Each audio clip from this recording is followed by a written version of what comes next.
took off. Monday came, he didn't show up. Tuesday, Wednesday went by, and he still wasn't back. On Thursday, they started getting a little worried. They really weren't worried up until then because, like I said, he was a pretty smart fellow. They figured he was either, I don't know, checking out the animals or the plants, or maybe meeting some of his former guys to make sure that he had actually done the trails that he had done.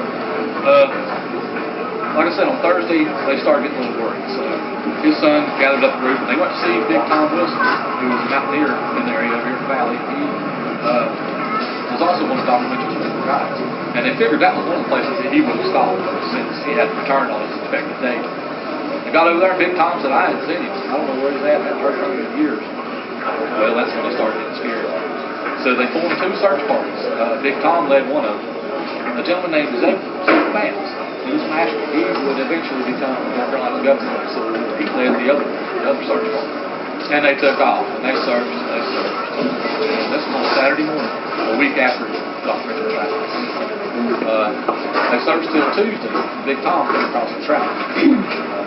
Not really tracks, but he was seeing like branches broken off and rocks overturned. And they did see a partial footprint across. Some of the people that were with him thought that it was a bear track, but he allowed it to happen. Bear track didn't have tacks on his shoes, but it found to be a human track. And then they started seeing forward footprints. And he pretty much figured that Dr. Mitchell was always walking around.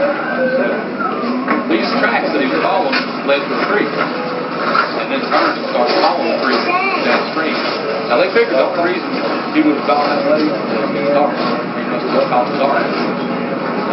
As they followed these tracks along, they got to hear the waterfall. Big Tom said, I don't know what's happening. I don't know what's happening. And sure enough, they got to the top of the waterfall and looked down. They could see his house floating down there in the pool at the bottom of the waterfall. So they climbed down on the side of the waterfall. There was an old-time log that washed over the falls. There were logs down there, and they looked, and that's where he was at. He was falling at the top of the waterfall. He hit his head and knocked himself unconscious, and got lodged underneath that waterfall on the ground. Now, he wasn't underneath the logs. He wasn't lodged in that aspect where if he had woke up, you should move the side a little bit so she can video. His watch had stopped at 8:30 on June 27th. This was the day he had left his son. So the actual day he left his son, told him to get back on the house to say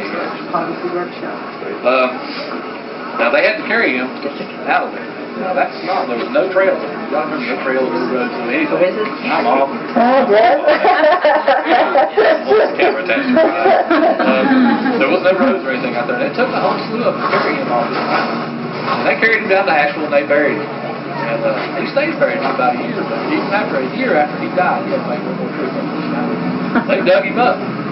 They decided that Mount Mitchell, or the top of this peak, was the best place to be most fitting. So they dug him up, they carried him back up this mountain, so they buried him here for Sunday. Up until that time, this mountain was called Clingman's Peak.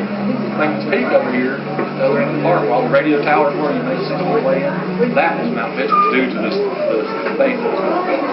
The debate was finally settled after Dr. Mitchell's death. They went back and talked to a lot of his older guys and read some of his writings and everything, and he was Mr. Clingman said, you're right, you really shouldn't have to come up here.